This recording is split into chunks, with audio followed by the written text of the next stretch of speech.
Bagian 2, Revolusi Agrikultur.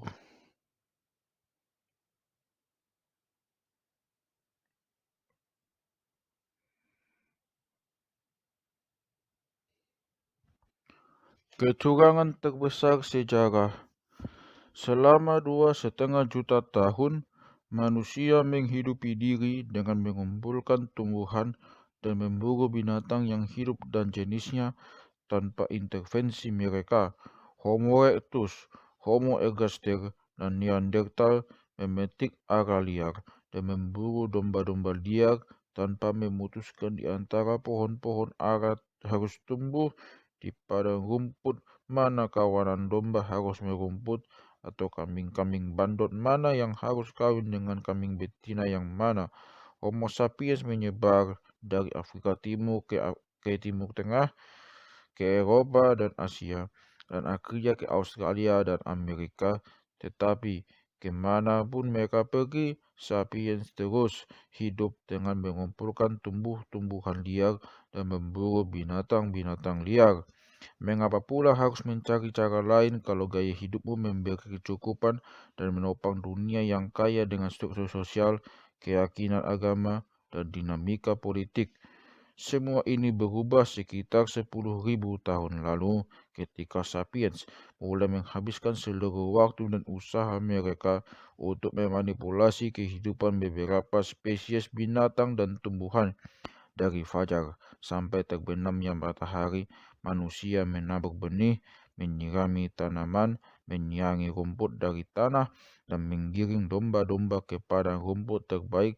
Pekerjaan ini mereka pikir akan menyediakan lebih banyak buah, biji-bijian, dan daging.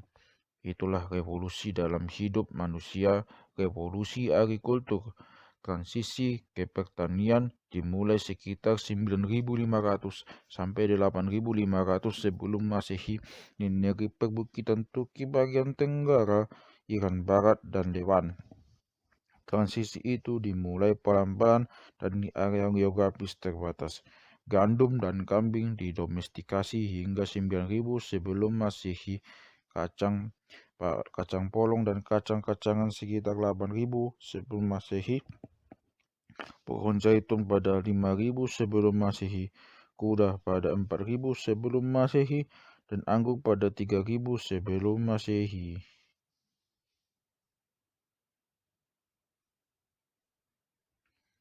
Sebagian binatang dan tumbuhan seperti unta dan kacang mede didomestikasi belakangan, tetapi sampai dengan 3.500 sebelum Masehi, gelombang utama domestikasi selesai. Bahkan hari ini, dengan segala kemajuan teknologi kita, lebih dari 90% kalori yang menghidupi manusia datang dari segelintir tumbuhan yang didomestikasi leluhur kita antara 9.000 dan 9.500 dan 3.500 sebelum Masehi. Gandum, padi, jagung, kentang, jewawut, dan jelai. Tak ada tumbuhan atau binatang yang didomestikasi yang patut dicatat dalam 2.000 tahun terakhir. Jika pikiran kita seperti para pemburu penjelajah, santapan kita pun sama seperti para petani kuno itu. Para ahli dulu percaya bahwa pertanian menyebar dari satu titik tunggal di Timur Tengah ke 4 penjuru di dunia. Kini, para ahli sepakat bahwa pertanian menyeruak di berbagai bagian lain dunia bukan oleh aksi para petani Timur Tengah yang mengekspor revolusi mereka, melainkan seluruhnya secara independen. Orang-orang di Afrika Tengah mendomestikasi jagung dan biji-bijian tanpa mengetahui apapun tentang penanaman gandum dan kacang polong di Timur Tengah. Orang-orang Amerika Selatan belajar cara menumbuhkan kentang dan mengembangbiakkan lama tanpa tahu apa yang terjadi di Meksiko atau Lewan. Kaum revolusioner pertama Cina mendomestikasi padi, jewawut, dan babi. Para pekebun pertama Amerika Utara kelelahan menyisir semak-semak mencari umbi-umbian yang bisa dimakan dan memutuskan untuk menanam labu kuning. Orang-orang New Guinea mendomestikasi debu, dan pisang, sementara para petani Afrika Barat memanfaatkan laut Afrika, padi Afrika, sorghum dan gandum untuk memenuhi kebutuhan mereka. Dari titik-titik pusat awal inilah pertanian menyebar jauh dan meluas. Sampai dengan abad ke-1 Masehi, mayoritas penduduk di sebagian besar wilayah dunia adalah agrikulturalis. Mengapa revolusi agrikultur meletup di Timur Tengah, China, dan Amerika Tengah, tetapi tidak di Australia, Alaska, atau Afrika Selatan? Penyebabnya adalah sebagian besar spesies tumbuhan dan binatang tak bisa didomestikasi. Sapiens bisa menggali jamuk-jamuk besar yang lezat dan memburu mamut-mamut berbulu, tetapi mendomestikasi spesies manapun tak ada dalam pikiran mereka. Jamuk-jamuk sangat sulit dicari dan binatang-binatang buas raksasa terlalu menakutkan. Dari ribuan spesies yang diburu dan dikumpulkan para leluhur kita, hanya beberapa yang bisa menjadi kandidat cocok untuk pertanian dan piaraan. Spesies yang sedikit itu hidup di tempat-tempat tertentu, dan di tempat-tempat itulah revolusi agrikultur terjadi. Dulu, para ahli mengklaim bahwa revolusi agrikultur adalah sebuah lompatan besar menuju kemanusiaan. Mereka mendongengkan cerita dan kemajuan yang didorong oleh kekuatan otak manusia. Evolusi pelan-pelan menghasilkan orang-orang yang lebih pintar. Akhirnya, orang-orang begitu pintar sehingga mereka mampu menyibak rahasia-rahasia alam, memungkinkan mereka untuk mendomestikasi domba dan menanam gandum. Segera setelah semua ini terjadi, mereka dengan riang meninggalkan kehidupan yang melelahkan, berbahaya, dan sering spontan sebagai pemburu penjelajah dengan tinggal menetap untuk menikmati kehidupan menyenangkan lagi memuaskan sebagai petani. Dongeng itu adalah fantasi. Tak ada bukti bahwa orang-orang menjadi lebih pintar seiring berjalannya waktu.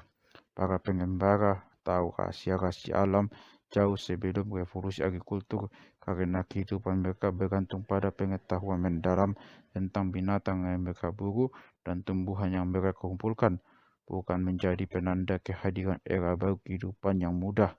Revolusi agrikultur menghadirkan kehidupan yang secara umum malah lebih sulit bagi para petani dan lebih tidak memuaskan ketimbang yang dinikmati para pengembara. Para pemburu penjelajah menghabiskan waktu mereka dengan cara yang lebih menstimulasi dan lebih beragam dan lebih kecil ancaman bahaya, kelaparan, serta penyakit. Revolusi agrikultur jelas memperbesar jumlah total makanan yang dimiliki manusia. Namun, makanan ekstra tidak bisa diterjemahkan sebagai menu yang lebih baik atau waktu luang yang lebih banyak. Yang sesungguhnya terjadi adalah ledakan populasi dan elit yang manja. Rata-rata petani bekerja lebih keras ketimbang rata-rata pengembara dan mendapatkan menu makanan yang lebih buruk sebagai imbalannya. Revolusi agrikultur adalah kecurangan terbesar dalam sejarah. Siapakah yang bertanggung jawab? Bukan raja, bukan pendeta, bukan pula pedagang. Pelakunya adalah segelintir spesies tumbuhan, termasuk gandum, padi, dan kentang. Tumbuhan-tumbuhan ini mendomestikasi Homo sapiens, bukan sebaliknya.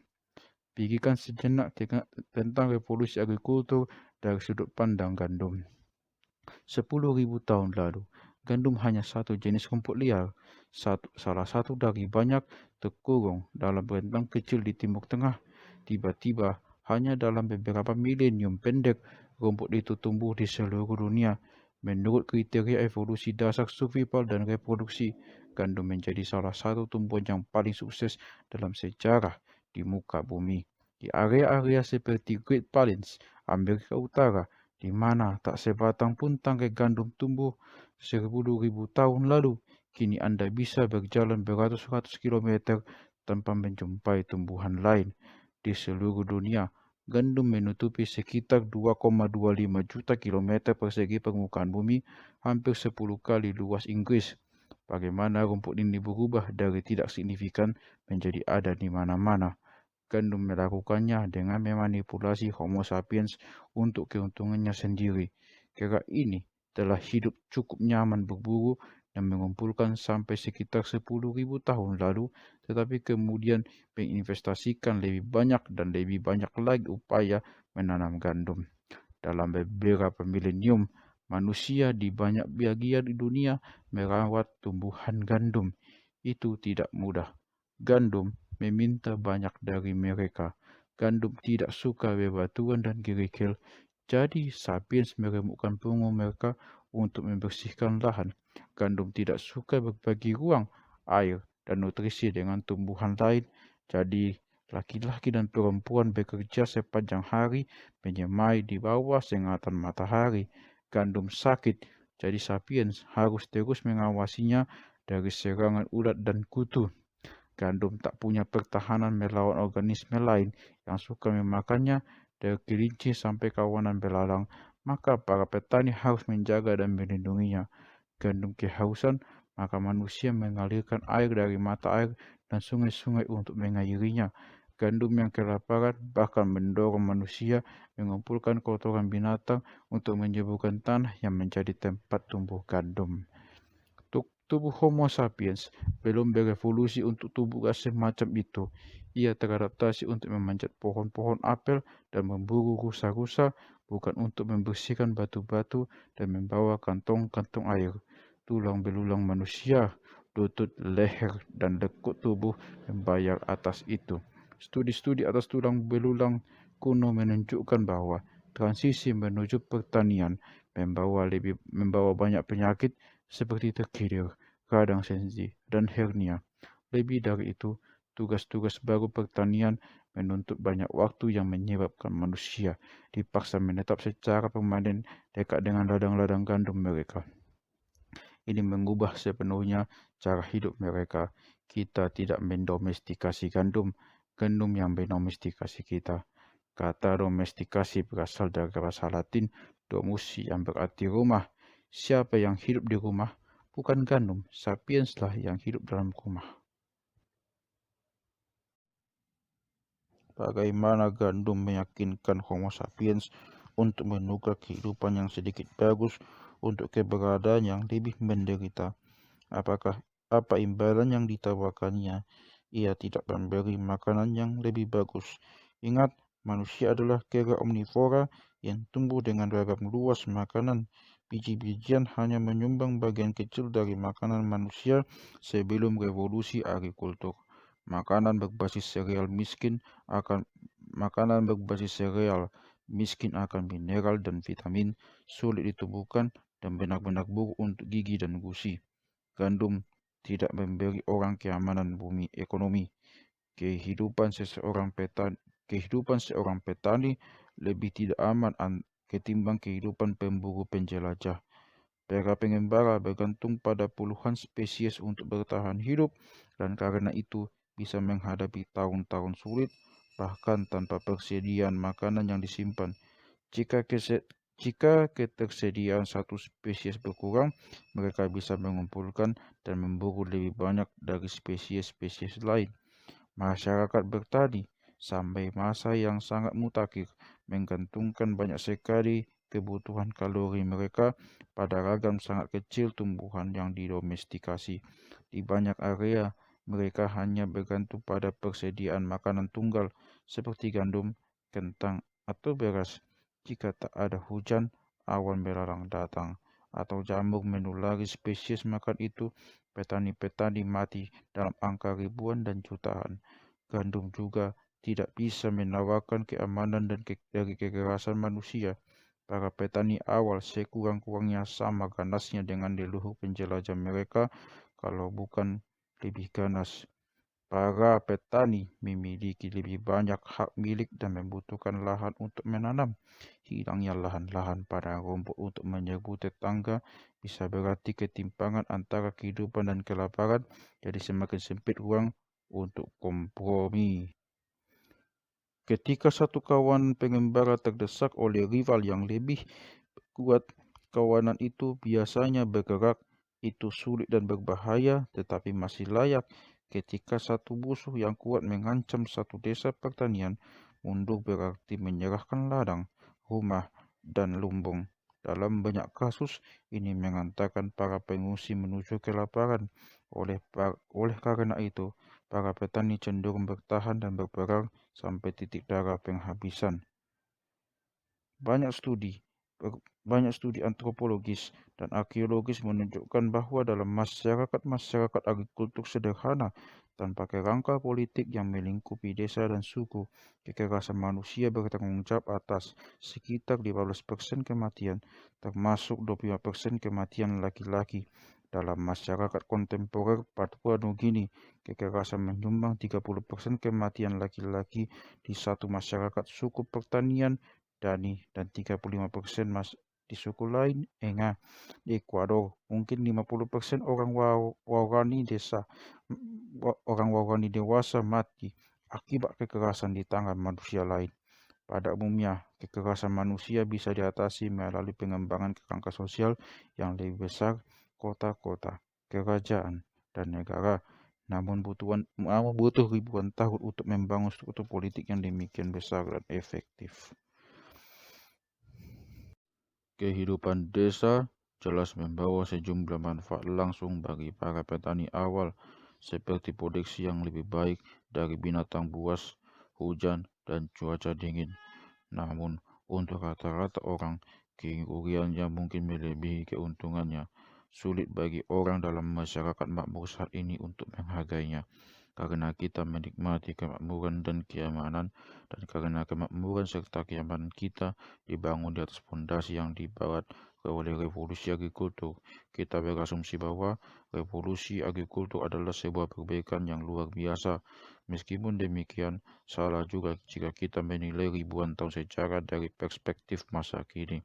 Satu sudut pandang yang jauh lebih representatif adalah sudut pandang seorang gadis berusia 3 tahun yang sekarat akibat malnutrisi pada abad ke-1 di Cina gara-gara panen ayahnya gagal. Akankah dia mengatakan, saya sekarat akibat malnutrisi, tetapi dalam 2000 tahun orang-orang akan punya banyak makanan dan hidup di dalam rumah-rumah besar ber-AC. Jadi penderitaan saya adalah pengorbanan yang berarti. Lalu, apa yang ditawarkan gandum kepada agrikulturalis, termasuk gadis Cina yang mati kurang gizi itu? Tak ada yang diberikan gandum untuk orang-orang sebagai individu. Akan tetapi, gandum menganugerahkan sesuatu bagi Homo sapiens sebagai spesies. Menanam gandum memberi lebih banyak makanan persatuan teritorial, karena itu memungkinkan Homo sapiens berbiak secara eksponensial. Sekitar 13.000 tahun sebelum Masehi, ketika orang-orang menghidupi diri dengan mengumpulkan tumbuhan liar dan memburu binatang-binatang liar, area di sekitar oase Jericho di Palestina bisa menopang paling banyak satu kawanan pengembara yang terdiri atas sekitar 100 orang yang relatif sehat dan tercukupi gizinya.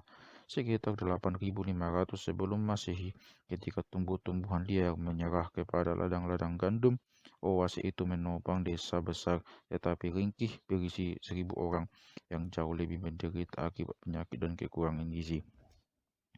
Mata evolusi bukanlah kelaparan dan penderitaan, melainkan salinan spiral DNA. Sebagaimana sukses ekonomi sebuah perusahaan diukur hanya dengan jumlah dolar yang di rekening bank, bukan dari kebahagiaan para pegawainya. Jadi sukses evolusi dari sebuah spesies diukur dengan jumlah salinan DNA-nya. Jika tidak ada salinan DNA yang tersisa, spesies itu punah. Sebagaimana sebuah perusahaan tak punya uang, berarti bangkrut. Jika satu spesies menggaungkan banyak salinan DNA, ia sukses dan spesies itu subur. Dan perspektif semacam itu, 1000 salinan selalu lebih baik dari 100 salinan. Inilah esensi dari revolusi agrikultur, kemampuan untuk mempertahankan lebih banyak orang hidup di bawah kondisi yang lebih buruk. Meskipun demikian, mengapa pula seorang harus peduli dengan kalkulasi evolusi ini? Mengapa pula satu orang yang sama menurunkan standar hidupnya hanya untuk menggandakan jumlah salinan gen Homo sapiens? Tak ada seorang pun setuju dengan kenyataan ini. Revolusi agrikultur adalah sebuah perangkap mewah. Peningkatan pertanian adalah perkembangan yang sangat perlahan menyebar selama berabad-abad dan beberapa milenium. Satu kawanan Homo sapiens yang mengumpulkan jamur dan kacang serta berburu rusa dan kelinci tidak tiba-tiba mendiami sebuah desa permanen, membajak tanah, menyimpan gandum, dan mengangkut air dari sungai. Perubahan itu berjalan tahap demi tahap, masing-masing disertai hanya perubahan kecil dalam kehidupan sehari-hari.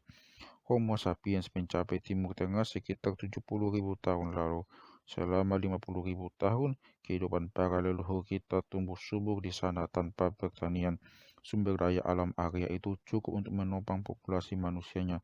Pada satu masa subur, banyak orang punya anak, dan pada masa sulit, lebih sedikit yang punya anak.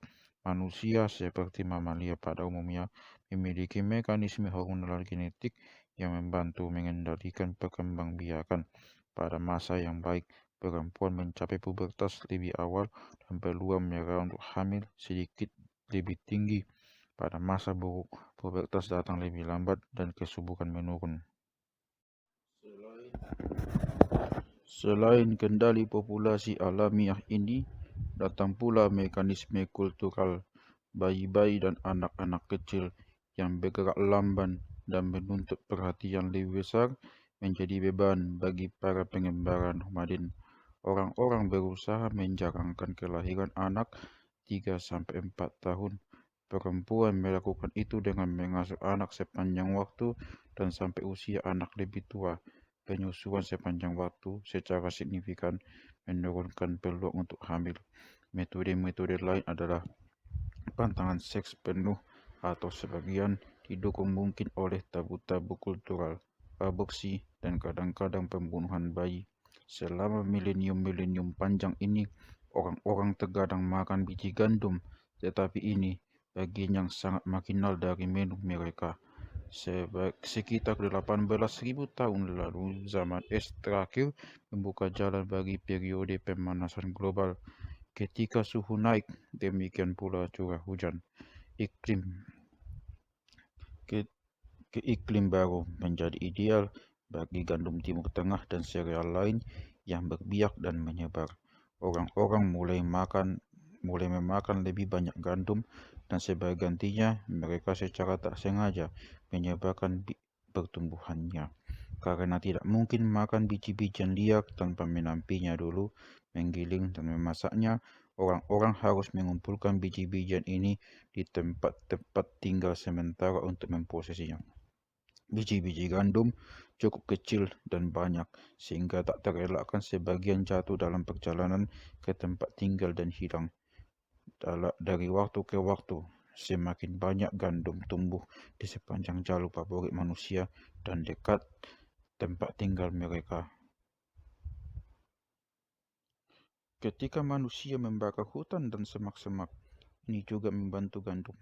Api melenyapkan pohon-pohon dan semak belukar, memungkinkan gandum dan rumput lain memonopoli sinar matahari, air, dan nutrisi.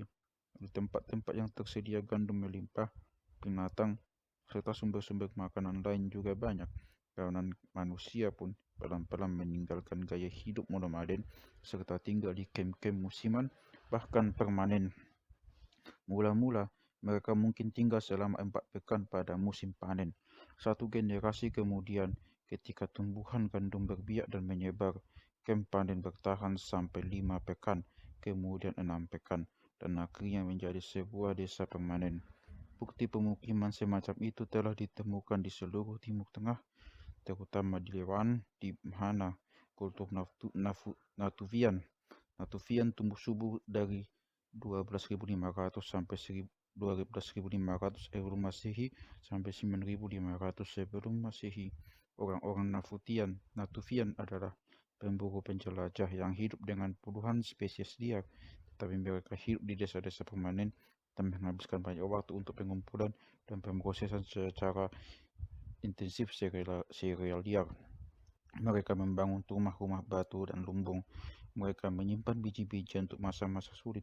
Mereka menemukan alat baru seperti sabit batu untuk memanen gandum dan penumbuk serta mortir dari batu untuk menghaluskannya. Pada tahun-tahun setelah 9.500 sebelum Masehi, Para keturunan Natufian terus mengumpulkan dan memproses sereal, tetapi mereka juga mulai menanamnya dengan cara yang semakin teliti. Ketika mengumpulkan biji-bijian liar, mereka menyisihkan sebagian dari hasil panen untuk disemai di ladang musim berikutnya. Mereka menemukan bahwa dengan menyemai biji-bijian ke tanah, mereka bisa mendapatkan hasil yang lebih baik dibandingkan menaburnya secara asal-asalan di permukaan tanah. Jadi, mereka mulai mencangkul dan membajak. Pelan-pelan, mereka juga mulai menyemai di ladang, menjaganya dari parasit, dan mengairi serta menyuburkannya. Dengan semakin banyak upaya dilakukan untuk menanam sereal, semakin sedikit waktu untuk mengumpulkan dan memburu spesies liar. Pengembara pun menjadi petani. Tak ada satupun jejak yang membedakan perempuan pengumpul gandum liar dengan perempuan yang bercocok tanam gandum domestikasi, sehingga sulit untuk menyatakan secara pasti kapan transisi menentukan gaya kultur itu terjadi. Namun, sampai dengan 8500 sebelum Masehi, Timur Tengah dipadati desa-desa permanen seperti Jericho yang penghuninya menghabiskan sebagian besar waktu mereka untuk menanam beberapa spesies domestikasi. Dengan pergerakan ke desa-desa permanen dan naiknya pasokan makanan, populasi mulai menanam, meningkatkan gaya hidup nomaden, memungkinkan kaum perempuan memiliki anak setiap tahun. Bayi-bayi disapi lebih awal, mereka bisa disuapi dengan bubur dan adonan. Tenaga ekstra sangat dibutuhkan di ladang. Namun, mulut-mulut ekstra dengan cepat menyapu bersih surplus makanan sehingga bahkan semakin banyak ladang harus ditanami. Ketika orang mulai hidup di pemukiman-pemukiman yang dipenuhi penyakit, ketika anak-anak lebih banyak disuapi sereal dan lebih sedikit susu ibu, dan ketika setiap anak bersaing untuk mendapatkan bubur dengan lebih banyak saudara-saudaranya, tingkat kematian anak pun mencuat. Di banyak masyarakat agrikultur, sedikitnya 1 dari setiap 3 anak sebelum mencapai usia 20 tahun. Meskipun demikian, kenaikan angka kelahiran masih di atas naiknya angka kematian. Manusia tetap punya anak yang jumlahnya lebih besar. Seiring waktu, daya tawar gandum menjadi beban yang semakin berat dan semakin berat. Anak-anak mati berbondong-bondong dan orang dewasa makan dengan keringat bercucuran di kening. Rata-rata orang di Jericho pada 8500 sebelum Masehi hidup lebih sulit ketimbang orang-orang di Jericho pada 9500 sebelum Masehi atau 13.000 sebelum Masehi. Namun tak seorang pun menyadari apa yang sedang terjadi. Setiap generasi terus hidup seperti generasi sebelumnya, hanya membuat perbaikan-perbaikan kecil di sana sini dan dalam cara mengerjakan sesuatu. Secara paradoks, serangkaian perbaikan yang masing-masing berarti menjadikan hidup lebih mudah, menambahkan satu batu gerinda di leher para petani ini. Mengapa orang membuat kalkulasi fatal semacam itu? Penyebabnya sama dengan miskalkulasi yang dilakukan orang-orang sepanjang sejarah. Orang tidak mampu memahami sepenuhnya konsekuensi-konsekuensi dari keputusan-keputusan mereka. Setiap kali mereka memutuskan untuk mengerjakan sedikit pekerjaan ekstra, taruhlah untuk mencangkul ladang, bukan menabur benih di permukaan, orang mengira, ya, kita harus bekerja lebih keras, tetapi panen akan berlimpah. Kita tidak perlu khawatir dengan tahun-tahun mendatang. Anak-anak tidak akan pernah lagi tidur kelaparan. Masuk akal, jika Anda bekerja lebih keras, Anda akan mendapatkan kehidupan yang lebih baik. Itulah rencananya. Bagian pertama dari rencana itu berjalan mulus. Orang-orang benar-benar bekerja lebih keras. Namun, orang-orang tidak bisa melihat bahwa jumlah anak akan bertambah, yang berarti bahwa ekstra gandum akan dibagi dengan lebih banyak anak. Para petani awal itu juga tidak mengerti bahwa menyuapi anak-anak dengan lebih banyak bubur dan lebih sedikit susu ibu akan memperlemah sistem kekebalan mereka, dan bahwa pemukiman-pemukiman permanen akan menjadi sarang bagi penyakit-penyakit menular. Mereka tidak melihat bahwa dengan menaikkan ketergantungan pada satu sumber makanan tunggal, mereka sesungguhnya memapar diri dengan ancaman bahaya kekeringan. Para petani itu juga tidak melihat pada tahun-tahun baik lumbung mereka yang berlimpah akan mengundang pencuri dan musuh, memaksa mereka mulai membangun dinding dan melakukan tugas-tugas penjagaan. Lalu, mengapa manusia tidak meninggalkan perladangan ketika rencananya mendatangkan kesulitan?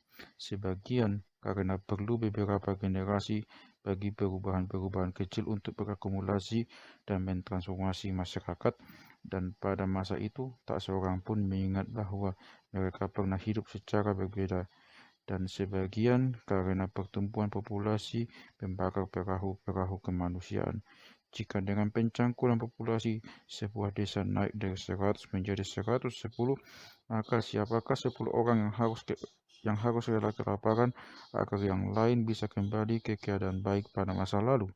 Tidak ada yang bisa kembali, perangkap sudah terkunci. Perburuan kehidupan yang lebih mudah menghasilkan lebih banyak kesulitan, dan itu bukan yang terakhir. Itu terjadi pada kita hari ini. Berapa banyak pemuda lulusan perguruan tinggi mengambil pekerjaan berat di perusahaan-perusahaan padat karya dengan berjanji bahwa mereka akan bekerja keras untuk mendapatkan uang yang memungkinkan mereka pensiun dan mengejar kesenangan pada usia 35 tahun. Namun, ketika usia itu tercapai, mereka punya beban besar, anak-anak ke sekolah, rumah di pinggiran yang membutuhkan sedikitnya 2 mobil per keluarga, dan hidup tak terasa nikmatnya tanpa anggur dan liburan di luar negeri. Apa yang harus mereka lakukan? Kembali menggali akar? Tidak. Mereka melipat gandakan upayanya dan tetap diperbudak. Salah satu hukum sejarah adalah bahwa kemewahan cenderung menjadi keharusan dan melahirkan beban-beban baru. Begitu orang terbiasa dengan satu kemewahan tertentu, mereka menerimanya sebagai kebiasaan. Kemudian, mereka mulai menjadikannya kebutuhan. Akhirnya, mereka mencapai satu titik ketika mereka tidak bisa hidup tanpanya. Mari ambil contoh lain yang populer pada masa kita. Selama beberapa dekade terakhir, kita telah menemukan tak terhitung alamat penghemat waktu yang diharapkan menjadikan hidup lebih santai. Mesin cuci, vacuum cleaner, pencuci piring, telepon, komputer, ponsel, surel. Sebelumnya, butuh banyak pekerjaan untuk menulis sepucuk surat, menulis alamat, membeli perangko dan amplop, dan membawanya ke kotak surat. Perlu beberapa hari atau beberapa pekan, bahkan mungkin beberapa bulan untuk mendapatkan jawaban. Kini saya bisa menulis surel, mengirimnya sejauh setengah putaran bumi, dan jika yang dituju sedang online, menerima jawaban semenit kemudian. Saya menghemat waktu dan tenaga, tetapi apakah saya menikmati kehidupan yang lebih santai? Sayangnya tidak. Pada era surat bekicot dulu, orang-orang biasanya menulis surat ketika mereka punya sesuatu yang penting untuk disampaikan, bukan menulis apa yang pertama muncul di kepala. Mereka akan mempertimbangkan hati-hati apa yang ingin mereka katakan dan bagaimana cara menyampaikannya. Mereka berharap menerima jawaban yang dipertimbangkan masak-masak juga. Sebagian orang menulis dan menerima hanya segelintir surat dalam sebulan dan jarang merasa terpaksa untuk membalas segera. Kini, saya menerima puluhan surel setiap hari, semua dari orang-orang yang mengharapkan balasan secepatnya. Kita mengira menghemat waktu. Yang terjadi, kita malah mempercepat treadmill kehidupan 10 kali lebih cepat sehingga membuat hari-hari kita lebih mencemaskan dan menggelisahkan.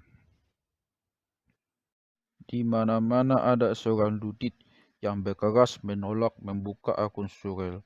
Sebagaimana ribuan tahun lalu, kawanan-kawanan manusia menolak ikut berladang dan menghindari perangkap kemewahan. Namun revolusi agrikultur tak butuh setiap kawanan di daerah tertentu bergabung.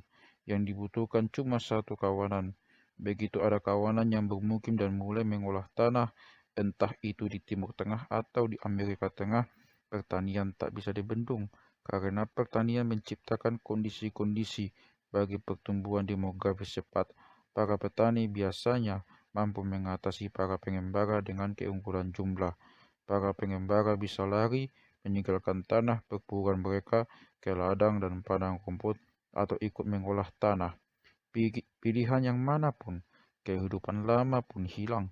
Cerita perangkap kemewahan membawa serta satu pelajaran penting. Pencarian manusia akan kemudahan hidup, menghasilkan kekuatan besar perubahan yang mentransformasi dunia dengan cara yang tak pernah dibayangkan atau diinginkan siapapun. Tak seorang pun merencanakan revolusi agrikultur atau mengupayakan ketergantungan manusia pada penanaman sereal. Serangkaian keputusan kecil yang ditujukan terutama untuk mengisi beberapa perut dan mendapatkan sedikit keamanan memiliki efek kumulatif yang memaksa para pengembara kuno menghabiskan hari-hari mereka membawa kantong-kantong air di bawah sengatan matahari. Campur tangan Tuhan. Skenario di atas menjelaskan revolusi agrikultur sebagai sebuah miskalkulasi. Itu sangat masuk akal secara penuh dengan miskalkulasi yang jauh lebih idiotik. Namun, tidak ada kemungkinan lain. Mungkin bukan pencarian kehidupan yang lebih mudah yang melahirkan transformasi itu. Mungkin sapiens memiliki aspirasi-aspirasi lain dan secara sadar bersedia membuat hidup mereka lebih berat dalam rangka mencapainya. Para ilmuwan biasanya berusaha merujukkan perkembangan sejarah kepada faktor-faktor dingin ekonomi dan demografis.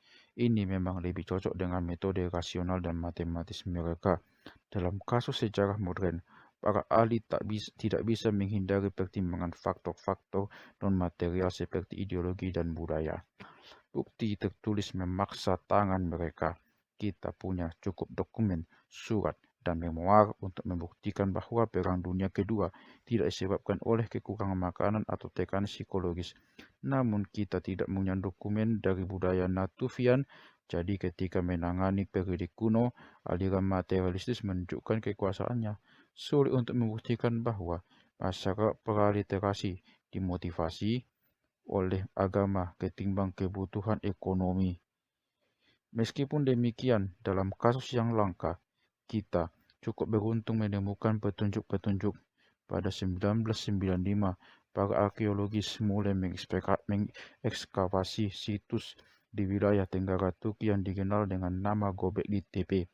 Di lapisan tertua, mereka tak menemukan tanda-tanda permukiman, rumah-rumah, atau aktivitas keseharian. Namun mereka menemukan struktur-struktur pilar monumental berhiaskan pahatan-pahatan spektakuler. Setiap batu pilar memiliki berat 7 ton dan mencapai ketinggian 5 meter. Di sebuah tambang dekat sana, mereka menemukan pilar pahatan setengah jadi seberat 50 ton. Secara keseluruhan, mereka menemukan lebih dari 10 struktur monumental yang terbesar lebarnya hampir 30 meter. Para arkeologis terbiasa dengan struktur-struktur monumental semacam itu dari berbagai situs di seluruh dunia. Contoh yang paling terkenal adalah Stonehenge di Inggris. Namun setelah mereka mempelajari Göbekli Tepe, mereka menemukan sebuah fakta yang menakjubkan. Stonehenge bertarik 2500 sebelum Masehi dan dibangun oleh sebuah masyarakat agrikultur yang sudah maju. Struktur-struktur di Göbekli Tepe bertarik sekitar 9500 sebelum Masehi dan semua bukti yang tersedia menunjukkan bahwa struktur-struktur itu dibangun oleh pemburu penjelajah. Komunitas arkeologis mula-mula kesulitan untuk menghargai temuan-temuan ini, tetapi pengujian demi pengujian memastikan tarikh struktur itu dan masyarakat pra-agrikultur para pembangunnya, kemampuan para pengembara kuno, dan kompleksitas kultur mereka tampaknya jauh lebih mengesankan dari yang sebelumnya diduga.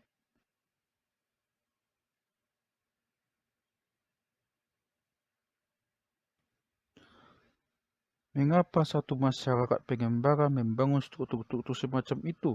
Mereka tak punya tujuan sengaja yang jelas. Struktur-struktur itu juga bukan rumah jagal mamut, juga bukan tempat berteduh dari hujan atau bersembunyi dari singa. Maka yang tersisa bagi kita adalah teori bahwa struktur-struktur itu dibangun untuk tujuan kultural yang misterius yang sangat menyulitkan para ahli untuk menguraikannya. Apapun itu, para pengembara berpandangan struktur itu pantas dibuat dengan menghabiskan tenaga dan waktu. Satu-satunya cara untuk membangun Göbekli Tepe adalah ribuan pengembara dari banyak kawanan dan suku yang berbeda bekerja sama dalam rentang waktu yang cukup lama. Hanya sistem religius atau ideologis canggih yang bisa memelihara upaya semacam itu. Göbekli Tepe menyimpan rahasia lain yang sensasional selama bertahun-tahun. Para ahli genetika telah melacak asal-muasal gandum domestikasi. Penemuan-penemuan mutakhir menunjukkan bahwa sedikitnya satu varian domestikasi, gandum einkorn, yang berasal dari perbukitan Karacadak, sekitar 30 km dari Göbekli Tepe. Sulit untuk mengatakannya sebagai kebetulan, sangat mungkin bahwa pusat kultural Göbekli Tepe terkoneksi dengan domestikasi gandum sebelumnya oleh manusia dan domestikasi manusia oleh gandum. Untuk menghidupi orang-orang yang membangun dan menggunakan struktur monumental itu, makanan dalam jumlah yang sangat banyak dibutuhkan. Kemungkinan para pengembara beralih dari mengumpulkan gandum liar ke penanaman gandum secara intensif bukan untuk menaikkan pasokan makanan normal mereka, melainkan untuk menopang pembangunan dan pengelolaan sebuah kuil. Dalam gambaran konvensional, para pelopor mula-mula membangun sebuah desa, lalu ketika desa itu makmur, mereka mendirikan kuil di tengah-tengahnya. Namun Göbekli Tepe menunjukkan bahwa kuil mula-mula dibangun. Göbekli Tepe menunjukkan bahwa kuil mungkin mula-mula dibangun dan sebuah desa tumbuh belakangan di sekitarnya. Korban-korban revolusi. Tawar-menawar Faustian antara manusia dan biji-bijian bukanlah satu-satunya perkara yang diputuskan oleh spesies kita. Perkara lainnya yang diputuskan adalah menyangkut nasib binatang-binatang seperti domba, kambing, babi, dan ayam. Kawanan-kawanan nomaden yang memburu domba liar pelan-pelan mengubah konstitusi tentang kawanan binatang yang mereka mangsa. Proses ini tampaknya dimulai dengan perburuan selektif. Manusia belajar bahwa tak ada untungnya memburu domba dewasa, domba tua, atau domba sakit saja. Mereka menyisakan domba-domba betina yang subur dan domba muda yang untuk menjaga vitalitas jangka panjang kawanan binatang lokal. Langkah kedua adalah mempertahankan secara aktif kawanan-kawanan binatang itu dari predator, mengusir singa, serigala, dan kawanan-kawanan musuh manusia. Kawanan itu kemudian mungkin membentengi kawanan domba di sebuah ngarai sempit agar lebih mudah mengontrol dan mempertahankannya. Akhirnya, mereka mulai melakukan seleksi lebih teliti dalam rangka mengaturnya agar sesuai dengan kebutuhan manusia. Domba-domba yang paling agresif, yakni yang menunjukkan perlawanan paling hebat terhadap kontrol manusia, disembelih dulu. Begitu pula domba-domba betina paling kurus dan paling berisik. Penggembala tak menyukai domba yang berisiknya membuat mereka menjauh dari gembalanya. Dengan berlalunya generasi demi generasi, domba semakin gemuk, lebih mudah diatur, dan semakin tidak berisik. Woilah, mari punya domba kecil dan kemanapun mari pergi, domba kecil itu pasti ikut.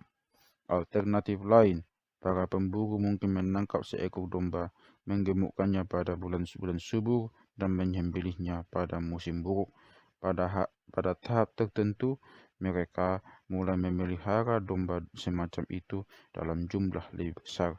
Sebagian dari domba-domba itu mencapai pubertas dan mulai berbiak.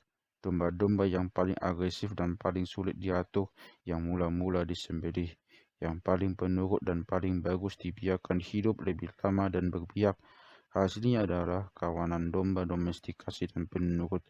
Binatang-binatang domestikasi semacam itu, domba, ayam, keledai, dan lain-lain, pemasok makanan, daging, susu, telur, bahkan bahan baku, kulit, bulu, dan kekuatan otot, transportasi pembacakan, penumbukan, dan tugas-tugas lain yang sampai sekarang dilakukan dengan otot manusia kian banyak yang dilakukan oleh binatang.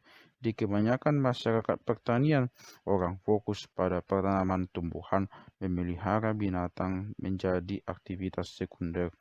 Namun satu jenis masyarakat baru juga muncul di sejumlah tempat yang terutama didasarkan pada eksploitasi binatang, suku-suku penggembala binatang. Ketika manusia mulai menyebar ke seluruh dunia, begitu pula binatang-binatang domestikasi mereka. 10.000 tahun lalu, tidak lebih dari beberapa juta domba, sapi, kambing, babi hutan, dan ayam hidup di sekitar ceruk-ceruk di Afroasia yang terbatas. Kini dunia berisi sekitar 1 miliar domba, 1 miliar babi, lebih dari 1 miliar sapi, dan lebih dari 25 miliar ayam. Dan mereka ada di seluruh dunia. Ayam domestikasi adalah yang paling luas penyebarannya, menyusul manusia. Sapi-sapi, babi-babi, dan domba domestikasi berada di urutan kedua, sedangkan urutan ketiga dan keempat ditempati mamalia-mamalia besar. Dari perspektif evolusi sempit yang mengukur hanya dengan jumlah salinan DNA, revolusi agrikultur merupakan anugerah luar biasa bagi ayam, sapi, babi, dan domba. Sayang sekali, perspektif evolusi itu merupakan ukuran sukses yang tidak lengkap. Ia hanya mengukur segalanya dengan kriteria survival dan reproduksi tanpa mempertimbangkan penderitaan dan kebahagiaan individu. Ayam-ayam dan sapi-sapi domestikasi akan menjadi kisah sukses evolusi, tetapi mereka juga termasuk makhluk paling merana yang pernah hidup. Domestikasi binatang dijalankan dengan serangkaian praktik brutal yang hanya menjadi semakin brutal seiring abad-abad berlalu. Rentang masa hidup ayam liar sekitar 7-12 tahun dan sapi sekitar 20-25 tahun. Di alam liar, sebagian besar ayam dan sapi memang mati jauh sebelum itu, tetapi mereka masih punya kesempatan yang memadai untuk hidup lebih lama. Sebaliknya, mayoritas besar ayam dan sapi domestikasi disembelih pada usia antara beberapa pekan sampai beberapa bulan karena ini selalu menjadi usia penyembelihan paling optimal dari perspektif ekonomi. Mengapa pula memelihara seekor ayam selama 3 tahun jika ia sudah mencapai berat maksimum setelah usia 3 bulan?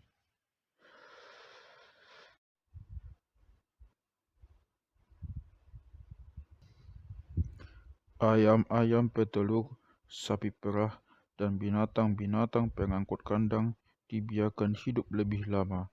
Namun, harga yang dibayar adalah penindasan dalam kehidupan yang benar-benar asing bagi kehendak dan keinginan mereka. Maka masuk akal untuk dikemukakan, misalnya, bahwa kerbau lebih suka menghabiskan hari-hari mereka berkeliaran di dataran terbuka dalam kawanan kerbau dan sapi ketimbang menarik gerobak dan membajak di bawah arahan si pemegang cemeti. Untuk mengubah kerbau, kuda, keledai, dan otan menjadi binatang pengangkut yang patuh, maka naluri alamiah dan hubungan-hubungan sosial mereka harus dihancurkan, agresi dan seksualitas mereka ditundukkan, dan kebebasan gerak mereka dibatasi. Para petani mengembangkan teknik-teknik seperti mengunci binatang dalam kandang dan kurungan, mengekang mereka dengan tali dan cambuk, melatih mereka dengan cemeti dan pelecut, dan memutilasi mereka. Proses penundukan hampir selalu melibatkan pengebirian pejantan. Ini bisa menghambat agresi jantan dan memungkinkan manusia secara selektif mengontrol perkembangbiakan binatang. Pada banyak masyarakat Papua Nugini, kekayaan seseorang secara tradisional ditentukan oleh jumlah babi yang dia miliki. Untuk memastikan bahwa babi-babi itu tidak lari, para petani di bagian utara Papua Nugini mengiris hidung babi. Ini menyebabkan nyeri hebat setiap kali babi itu berusaha mengendus, karena babi tidak bisa menemukan makanan atau bahkan mencari jalan tanpa mengendus. Mutilasi ini membuat mereka benar-benar tergantung pada manusia pemiliknya. Di area lain Papua Nugini, ada kebiasaan mencongkel mata babi sehingga binatang itu bahkan tidak tahu kemana mereka akan pergi. Industri susu punya cara sendiri dalam memaksa binatang melakukan kehendaknya. Sapi, kambing, dan domba menghasilkan susu hanya setelah melahirkan dan hanya sepanjang binatang-binatang muda itu menyusui. Untuk meneruskan pasokan susu binatang, petani perlu memiliki anak-anak sapi, anak domba, dan anak kambing untuk menyusu, tetapi harus mencegah mereka memonopoli susu. Satu metode yang umum dalam sejarah adalah dengan begitu saja menyembelih anak-anak sapi segera setelah lahir, memerah susu induk sebanyak yang bisa dikeluarkannya, dan kemudian membuat induknya bunting lagi. Ini teknik yang menyebar luas. Di banyak ladang susu modern, seekor sapi perah biasanya hidup sekitar 5 tahun sebelum disembelih. Selama masa 5 tahun itu, dia hampir terus-menerus bunting dan subur kembali dalam 60-120 hari setelah melahirkan dalam rangka mempertahankan produksi susu maksimum. Anak-anak sapinya dipisahkan dari induknya segera setelah lahir. Yang betina disisihkan untuk menjadi generasi sapi perah berikutnya, sementara yang jantan diserahkan ke industri daging. Metode lainnya adalah memelihara anak-anak sapi dan domba dekat induknya, tetapi mencegah mereka dengan berbagai siasat dari menyusut terlalu banyak.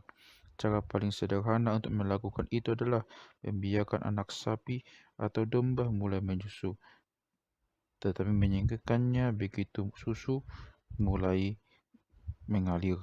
Cara ini biasanya menimbulkan perlawanan dari anak maupun induknya. Sebagian suku penggembala biasa membunuh keturunan, memakan dagingnya, dan kemudian menyimpan kulitnya. Anak sapi yang tinggal kulit itu kemudian disuruhkan ke induknya agar kehadirannya bisa mendorong produksi susu.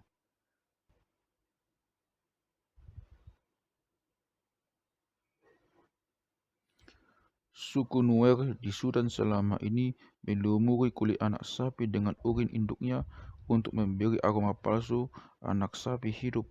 Teknik Nuer lainnya adalah mengikatkan cincin onak di sekitar mulut anak sapi sehingga menusuk induknya dan menyebabkan induk menolak disusu.